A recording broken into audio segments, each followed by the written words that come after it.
औषधं चैव ओंकाराय नमो नमः।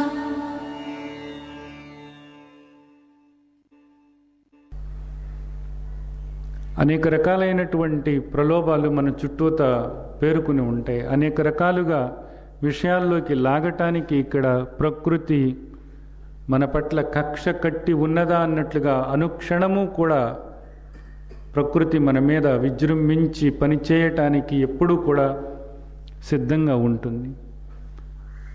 అటువంటి ప్రకృతిని మనం ఎదుర్కొని విషయ లంపటంలో కూరుకుపోకుండా ఉండగలుగుతున్నామా లేదా అనేటటువంటిది చూసుకోవాలి.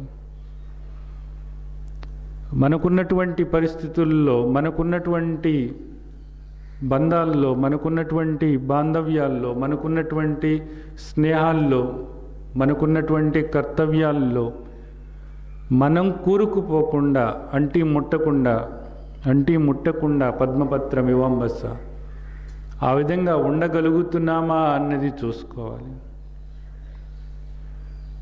బంధంలాగా మార్చుకోకుండా మన పనులు చేసుకోగలుగుతున్నామా అనేది చూసుకోవాలి. ఎంతవరకు మనం ఆ విధంగా ఉండగలుగుతున్నాము అన్నది, ఎంతవరకు మనం ఆ విధంగా ఉండగలుగుతున్నాము అన్నది, ఇవన్నీ కూడా మనకు అర్థమయ్యే విషయాలే. ఇవన్నీ కూడా మనకు అర్థమయ్యేటటువంటి విషయాలే. ఎందుకు ఆయన్ని అడగాల్సి వస్తుంది అసలు ఏ విషయమైనా?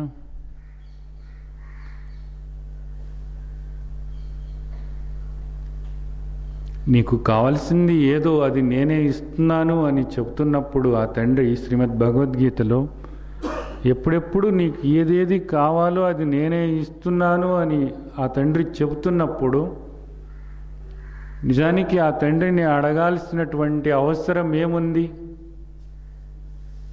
ఆ తండ్రి మాటను శంకించటం లేదా అన్నది. ఆ తండ్రి పట్ల నీవు విశ్వాసంతో ఉన్నావా అన్నది. ఇది ఆ తండ్రిని అవమానించటం కాదా? ఆ తండ్రిని అనుమానించటం కాదా అన్నది.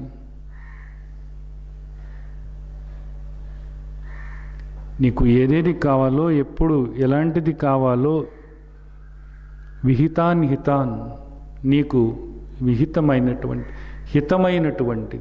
నీకు హితమైనటువంటిది, నీకు ఏది కావాలో, ఏది ధర్మబద్ధమైనటువంటిదో అటువంటి ధర్మబద్ధమైనటువంటి దాన్ని నేను నీకు ఇస్తున్నాను అని ఆ తండ్రి చెబుతున్నప్పుడు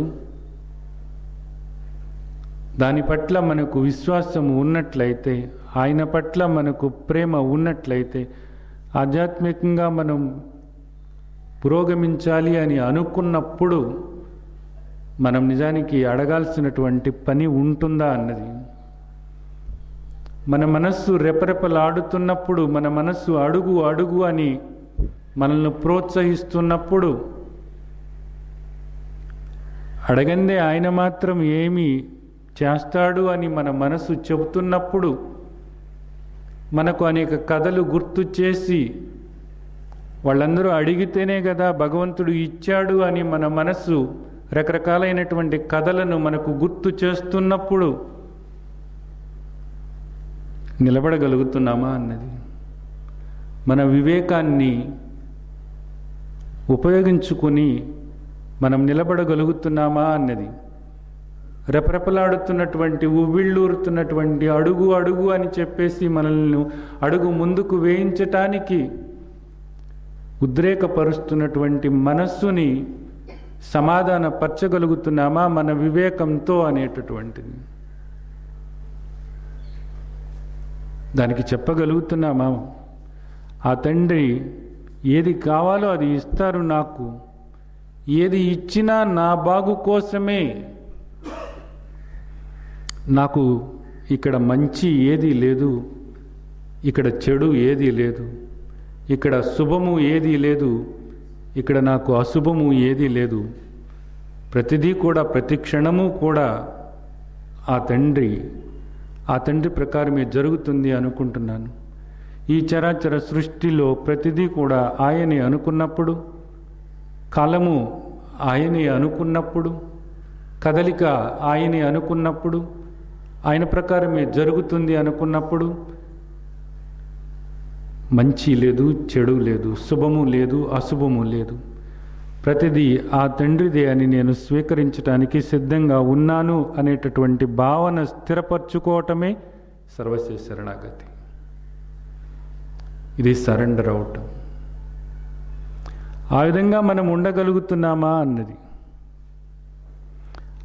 ఆ విధంగా ఉండటానికి మన మనస్సు ఎంత సిద్ధపడుతుంది అన్నది.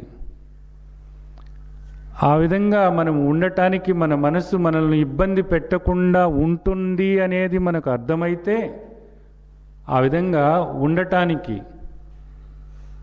ఆ సంసిద్ధతతో, ఆ స్వీకరణతో మనం ఉండగలిగే పరిస్థితి మనకు పెరుగుతుంది అనుకుంటే మనం ఆధ్యాత్మికంగా ముందుకు వెళుతున్నట్లు. ఆధ్యాత్మికంగా పైకి వెళ్ళదలుచుకున్నప్పుడు మనం ఈ గీటు రాళ్ళు అనేవి పెట్టుకుని తీరాలి. ఇవన్నీ మనకు అర్థమవుతూనే ఉంటాయి, ఇవన్నీ స్పష్టంగా అర్థమవుతూ ఉంటాయి.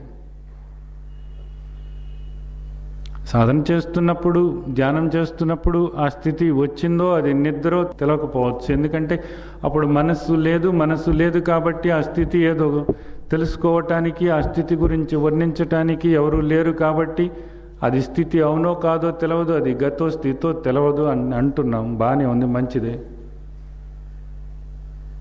అయితే ఇవన్నీ కూడా మన బుద్ధికి తెలిసేటటువంటి విషయాలే, ఇవన్నీ కూడా మన బుద్ధికి అందేటటువంటి విషయాలే, ఇవన్నీ కూడా మన వివేకం మనకు ప్రతిరోజు కూడా చెప్పేటటువంటి విషయాలే.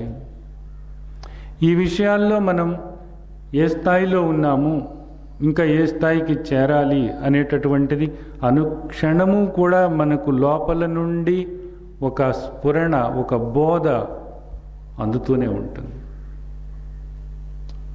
ఇది పైన మనస్సులో మాట్లాడేదే, ఇది కాదు, ఇది తప్పు చేస్తున్నావు నువ్వు, ఇలా కాదు, ఈ ఆలోచన సరైనది కాదు, ఆధ్యాత్మికంగా నువ్వు పైకి వెళ్ళాలి అనుకున్నప్పుడు ఇది సరైన ఆలోచన కాదు, ఈ విధంగా మాట్లాడటము, ఈ విధంగా ప్రవర్తించటము, ఆయన పట్ల ఈ దృష్టితో ఉండటము ఇది సరైంది కాదు అన్నది లోపల నుండి మన వివేకం మనకు చెప్తూనే ఉంటుంది.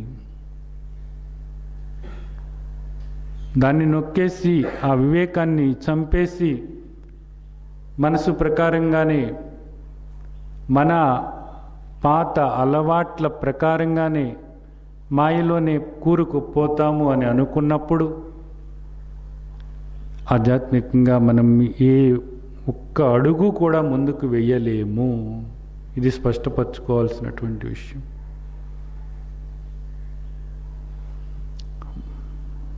భక్తి అంటే ఆయన పట్టుకుని ఉండటం, ఆయన ప్రకారం జరుగుతుంది అని ఉండటం. భక్తి అంటే ఆయన్ని పట్టుకుని ఉండటం. ఇదంతా ఆయనే అనేటటువంటి దృష్టి ఏర్పరచుకుని ఉండటం, ఇదంతా ఆయనే అనేటటువంటి దృష్టి ఏర్పరచుకుని ఉండటం. అంతేకాని భక్తి పేరుతో ఆయన నాకు అది చేసి పెట్టాలి, ఇది చేసి పెట్టాలి అనేటటువంటి ధోరణితో ఉండటం కాదు. అలాగే సర్వస్వ శరణాగతి అన్నప్పుడు ఆయన ప్రకారం జరుగుతుంది అని ప్రతిదాన్ని కూడా అంగీకరిస్తూ ఉండటం, యాక్సెప్టెన్స్, నీర్ యాక్సెప్టెన్స్. అంతేకాని నా ప్రకారం ఆయన చేసి పెడతాడు అనేటటువంటి దృష్టి కాదు, నా ప్రకారం ఆయన చేసి పెడతాడు అనేటటువంటి దృష్టి కానే కాదు. ఈ విషయాల్లో మనం ఎలా ఉన్నామో, ఎంతటి పరిపక్వతతో ఉన్నామో ప్రతి వాళ్ళు కూడా చూసుకోవాలి. జీవితం నిజానికి గడిచిపోతుంది, రోజులు గడిచిపోతూ ఉన్నాయి, సంవత్సరాలు గడిచిపోతున్నాయి, మృత్యువుకి దగ్గర అవుతున్నాం. ఏ క్షణంలోనైనా సరే మనం మృత్యువుకి బలి అవ్వబోతాం, ఏ క్షణమైనా సరే. రేపు చూసుకుందాంలే, వచ్చే సంవత్సరం చూసుకుందాంలే, కొత్త సంవత్సరం రాబోతుంది, రేపు కొత్త సంవత్సరంలో చూసుకుందాంలే అనేటటువంటి ధోరణి కాదు. నిజానికి మనకు తీవ్రమైనటువంటి కోరిక ఉన్నట్లయితే ఇవన్నీ కూడా ఇప్పుడే ఈ క్షణంలోనే మనం మార్చుకోగలం. ఈ క్షణంలోనే, ఇంకొక క్షణం కూడా అవసరం లేదు. ఒక దృష్టితో మనం చూస్తున్నాం, విషయాల్ని ఒక దృష్టితో చూస్తున్నాం, మనుషులను ఒక దృష్టితో చూస్తున్నాం, పరిస్థితులను ఒక దృష్టితో చూస్తున్నాం, సంభవాలను ఒక దృష్టితో చూస్తున్నాం. ఆ దృష్టి మార్చుకోవటమే. అది ఒక క్షణమే, నిజానికి ఒక క్షణమే నీ దృష్టి మార్చుకోగలవు నువ్వు. ఎందుకంటే నిజానికి భగవంతుడు మనకిచ్చినటువంటి ఒక అద్భుతమైనటువంటి వరమే ఇది. దీనికి ఎంతో సమయం అవసరం లేదు. ఎందుకని? మరుక్షణమే నీవు మరణించవచ్చు కూడా. అయినా నీకు అవకాశం ఉంది. నీవు ఇప్పుడు శ్వాస నడుస్తుంది, ఒక ఊపిరి నీవు తీసుకుంటున్నావు. ఈ క్షణం నీది. ఈ క్షణం నీకు అవకాశం ఇవ్వబడింది. ఈ అవకాశాన్ని నీవు సద్వినియోగం చేసుకున్నట్లయితే నీవు ధన్యుడవే. మరో క్షణము నీకు ఉన్నదో లేదో నీకు తెలియని పరిస్థితుల్లో ఎందుకు నీ ముందున్నటువంటి ఈ క్షణాన్ని నీవు వదులుకోవటం? ఎందుకు నీ జీవితంతో నీవు జోదమాడటం? ఇది నిజానికి జోదమే, పెద్ద గ్యాంబ్లింగ్. నేను వచ్చే సంవత్సరం ఉంటాను, వచ్చే నెల నుంచి నేను ఉంటాను. వచ్చే నెల నుంచి నువ్వు చేయాల్సిందేం లేదు. వచ్చే సంవత్సరం నుంచి నువ్వు చేయాల్సింది ఏదో లేదు. నిజానికి బాహ్యంగా నీవు చేయాల్సినటువంటిది ఏదీ లేదు. నీలోనే ఉన్నది ఏది? నీ ఆలోచన ధోరణి. ఎంతవరకు నీవు సమస్థితిలో ఉండగలుగుతున్నావు? ఉండు అంతే. అర్థం చేసుకో, పరిస్థితిని అర్థం చేసుకో, ప్రారంధం అర్థం చేసుకో, విశ్వరూప దర్శనాన్ని అర్థం చేసుకో, విశ్వమంతా ఆయనే అని అర్థం చేసుకో, ప్రతి కదలిక ఆయనే అనేది అర్థం చేసుకో, ఆయన కాక మరీది లేదు అనేది అర్థం చేసుకో, ప్రతిదీ ఆయన ప్రకారమే జరుగుతున్నది అనేది అర్థం చేసుకో. ప్రతి జీవి కూడా తాను చేసినటువంటి కర్మ ఫలాన్ని తాను అనుభవిస్తుంది అనేది అర్థం చేసుకో. ప్రతి జీవి కూడా తాను చేసినటువంటి కర్మఫలాన్ని తాను అనుభవిస్తున్నది అనేది అర్థం చేసుకో. సుఖమైన దుఃఖమైన అది పదిలపరుచుకో, అనుక్షణము ధ్యానించు. నీవు నిమిత్త మాత్రమే అనేటటువంటిది గుర్తు చేసుకో, అనుక్షణము గుర్తు చేసుకో. ఈ విధమైనటువంటి భావాన్ని మనం పెంచుకున్నప్పుడు మాత్రమే, ఈ విధమైనటువంటి భావాన్ని మనం పదిలపరుచుకుని స్థిరపరచుకుని ఈ భావంతో మనం జీవిస్తున్నప్పుడు మాత్రమే ఆధ్యాత్మికంగా మనం ముందుకు వెళ్ళగలము అనేటటువంటిది. అది ఆధ్యాత్మిక ఉన్నతి. మోక్షం కావాలి అనుకునేటటువంటి వాళ్ళు ఏర్పరచుకోవాల్సినటువంటి దృష్టి ఇది. నాకు మోక్షం కావాలి, ఈ భవసాగరం నుండి నేను విడుదల పొందాలి, ఆయనతో ఏకమవ్వాలి అనేటటువంటి వాళ్ళు ఏర్పరచుకోవాల్సినటువంటి దృష్టి ఇది. అలా కాకుండా ఉన్నప్పుడు భక్తులం అనేటటువంటి ఒక ముసుగు వేసుకొని మన జీవితాల్ని మనం నాశనం చేసుకుంటున్నాము అనేది అర్థం చేసుకోవాలి. ఏది కావాలో ఆ తండ్రి ఇస్తాడు అంతే. ప్రతి ఒక్కరికి కూడా ఆ తండ్రి ఇస్తాడు అంతే.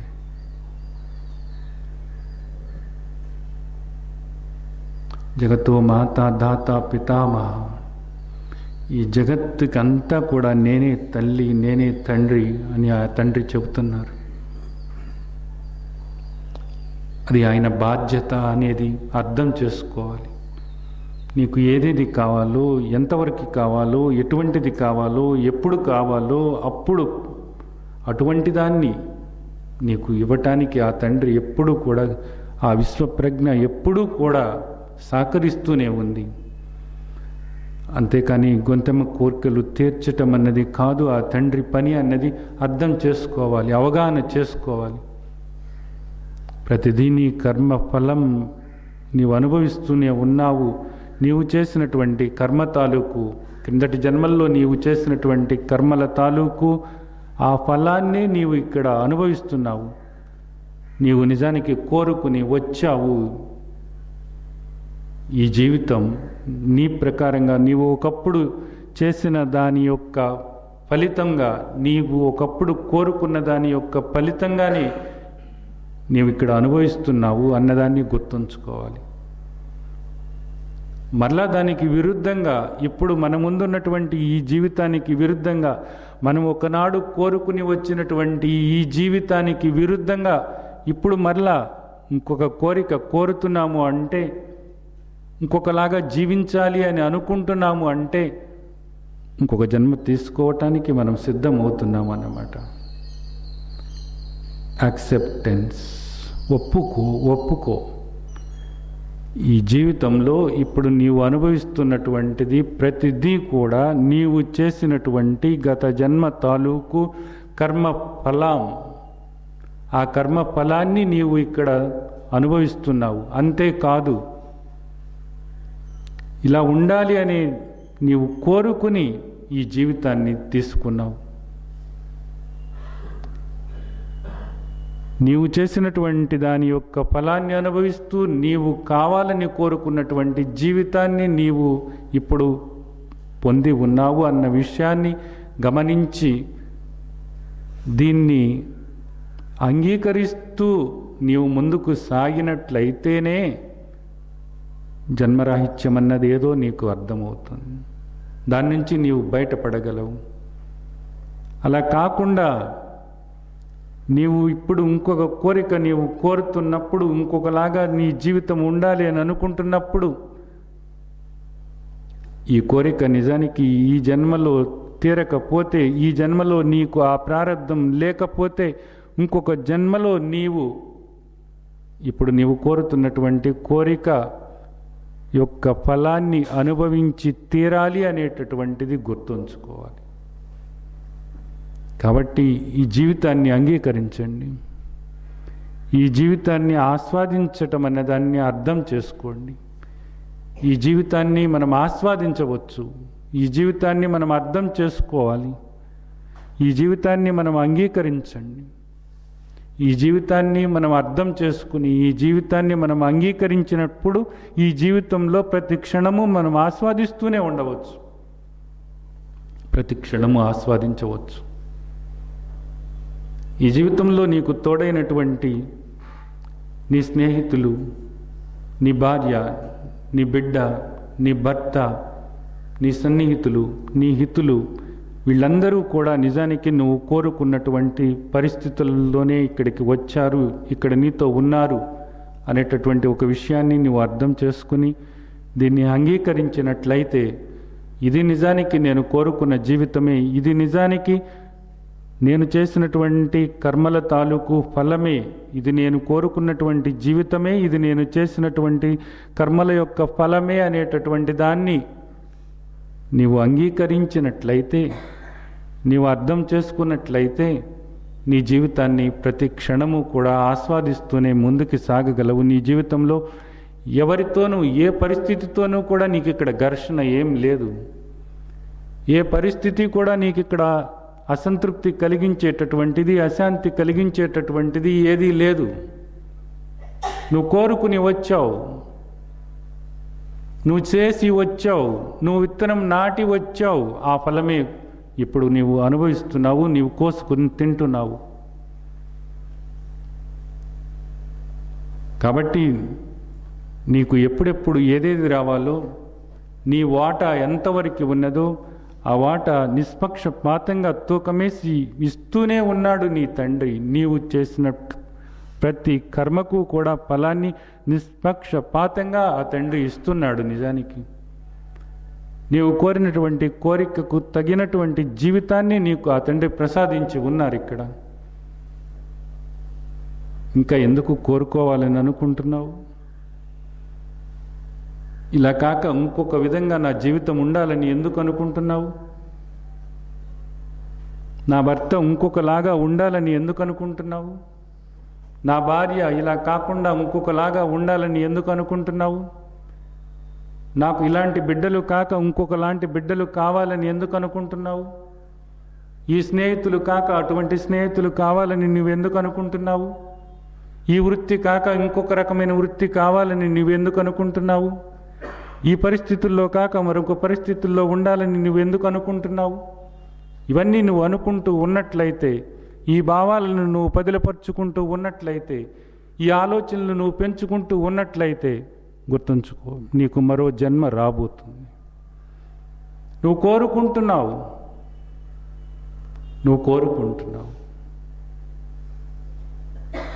ఆ తండ్రితో ఏకమవ్వాలి అని అనుకున్నప్పుడు ఈ విషయాన్ని మనం అర్థం చేసుకుని తీరాలి. ఇది మనం ఆచరణలోకి తీసుకుని తీరాలి.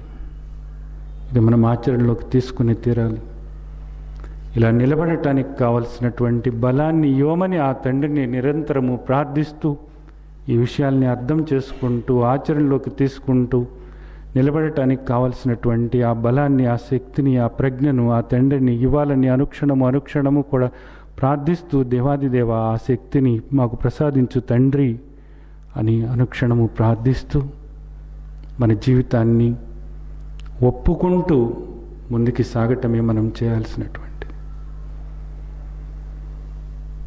జై సచ్చిదానంద.